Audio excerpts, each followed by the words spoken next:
আসসালামু আলাইকুম, কেমন আছেন সবাই? আশা করছি সবাই ভালো আছেন। আল্লাহর রহমতে আমরাও সবাই ভালো আছি। আজকে খুবই মজার, দারুণ একটা স্পেশাল একটা কাবাব রেসিপি নিয়ে আসলাম। এটা আমার স্পেশাল রেসিপি। আমি সাধারণত ঈদের সময় এটা আমি বানাই। তো এটার জন্য প্রথমে আমাকে মাংসটাকে ধুয়ে ভালো করে ঝরা দিয়ে কিচেন টিস্যু পেপার দিয়ে পানিটাকে মুছে নিতে হবে।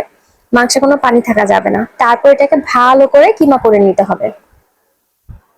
তো কিমা করার পরে আপনি এটা হাফ কেজি মাংস দিয়েও করতে পারেন, 1 কেজি দিয়েও করতে পারেন। আমি এখানে হাফ কেজির মতন মাংস নিয়ে নিচ্ছি, মানে কিমাটা হাফ কেজি নিয়ে নিচ্ছি।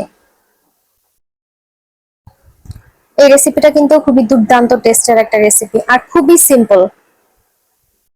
ও, এটার জন্য আমি একটা স্পেশাল মশলা ইউজ করব, সেটা হচ্ছে আমার মানে বাসায় বানানো গরম মশলা।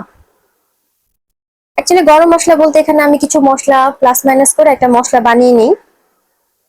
আপনারা চাইলে দোকানের যে কেনা গরম মশলা থাকে রেডিমেড, সেগুলো ইউজ করতে পারেন। তো এই হচ্ছে আমার সেই বানানো মশলা।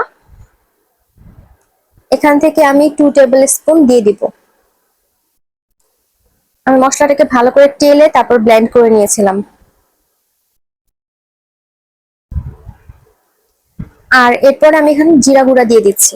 চাইলে আপনারা ধনিয়া গুঁড়া দিতে পারেন, আমি এখানে ধনিয়া গুঁড়া দেইনি। আদা বাটা, এরপর রসুন বাটা দিয়ে দিব। আর বাসায় বানানো বেরেস্তা, এটা আমার আম্মুর হাতের বানানো বেরেস্তা, অনেক মুচমুচে থাকে অনেক দিন পর্যন্ত। এটাকে আমি আমার হাতে 2 মুঠ পরিমাণ নিয়ে ভালো করে একটু ভেঙে ভেঙে দিয়ে দিব।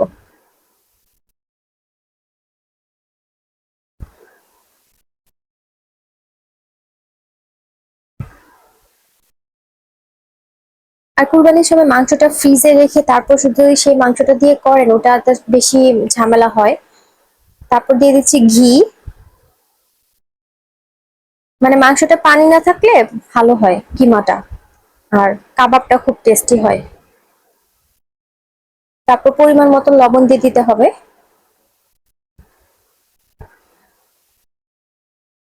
এখন আমি এটাকে ভালো করে মিক্স করে নিব।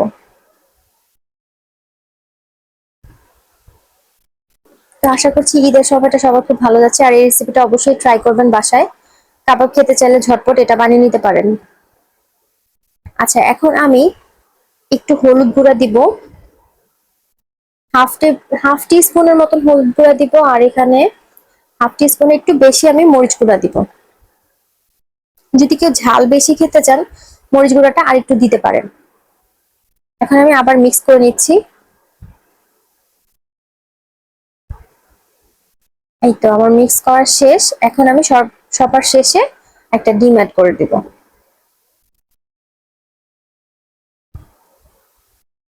হাফ কেজির জন্য আমি এখানে একটা ডিম দিয়েছি।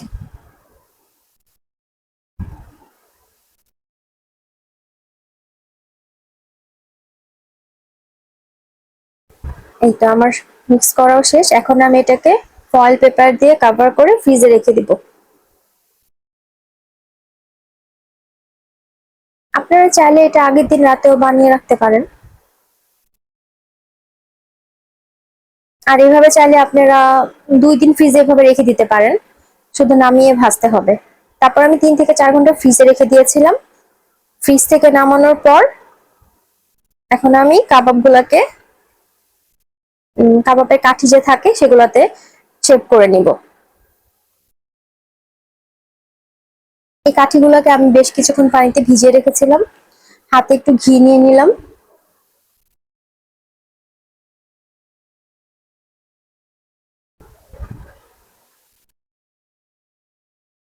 আর এই কাবাবটা তো মানে খুব একটা বেশি তেল লাগে না।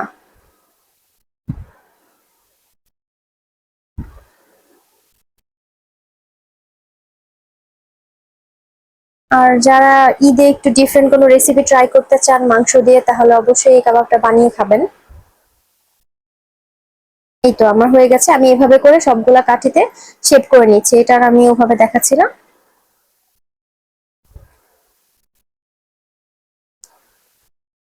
আমার সবগুলো রেডি করা শেষ। এখন আমি চলে যাব কিচেনে।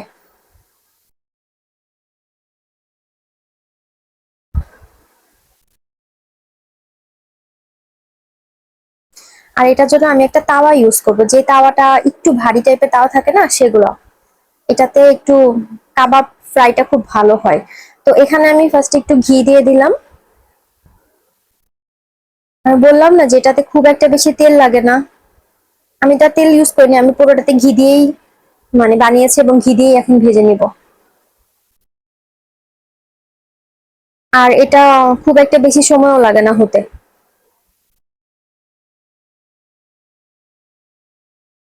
তো আমার চ্যানেলটা অনেকেই হয়তো রান্না দেখছেন, তো কেমন লাগছে আমি আসলে জানি না আমার রেসিপিগুলো আপনাদের। তো যদি আপনারা ভালো লেগে থাকে অবশ্যই কমেন্টস করবেন, তারপর শেয়ার করবেন। আর যারা এখনো চ্যানেলটা সাবস্ক্রাইব করেন নাই তো তাদেরকে বলবো অবশ্যই আমার চ্যানেলটা সাবস্ক্রাইব করে আমার পাশে থাকতে। এগুলো আসলে আমাকে ইন্সপিরেশন দেয়। কেউ যদি কারো যদি ভালো লাগে আর কারো যদি মনে হয় যে না এই রেসিপিগুলো আসলেই মানে খুব মজার, তাহলে আমার মানে এটার জন্য ইন্সপায়ার লাগে নিজেকে অনেক বেশি। এই তো এক পাশ হয়ে গেছে, এভাবে করে এখন আমি উল্টে দিব। মানে এখন আমার কাজটাই হচ্ছে একটু উল্টে পাল্টে মোটামুটি এটাকে একটু সময় নিয়ে রান্না করা। তারপরে এই কাবাবটা হতে আমার খুব বেশি সময় লাগে না, আমার মনে হয়, আমি আসলে টাইমটা খেয়াল নেই, তবে আমার মনে হয় 20 মিনিটের বেশি আমার লাগে নেই, 20 থেকে 25 মিনিট।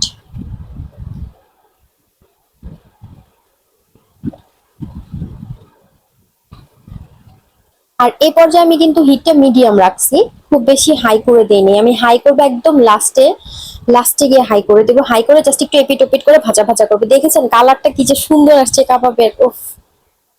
ও পাশাপাশি আমি আবার পরোটাও ভেজে নিচ্ছি, কারণ আজকে ডিনারটা ছিল হচ্ছে কাবাবের সাথে পরোটা।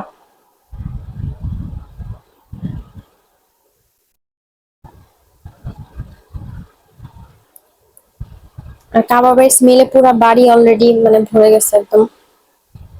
তো দেখতে পাচ্ছেন কালারটা কত সুন্দর হয়েছে। এই তো আমার অলমোস্ট শেষ, তারপর সাইড গুলো একটু ভেজে নিব।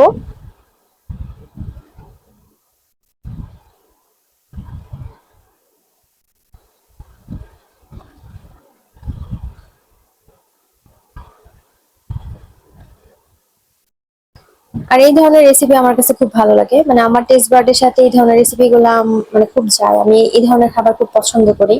আমি মুরগি দিয়েও বানিয়ে থাকি, টুনা ফিশ দিয়ে করে থাকি।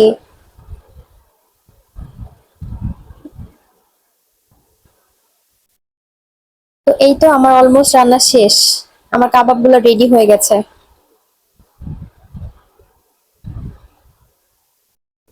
কেমন লেগেছে আপনাদের? আর যদি কেউ এটা ট্রাই করে থাকেন প্লিজ আমাকে কমেন্টস করে জানাবেন। আর যদি সময় আমি যদি ট্রাই করব, আমার যে মশলাটা দিয়ে আজকে রান্না করলাম সেই মশলাটার রেসিপিটা আমি কোনো একটা সময় শেয়ার করার জন্য, এটা আপনারা একটা নর্মাল গরম মশলাও ইউজ করতে পারেন।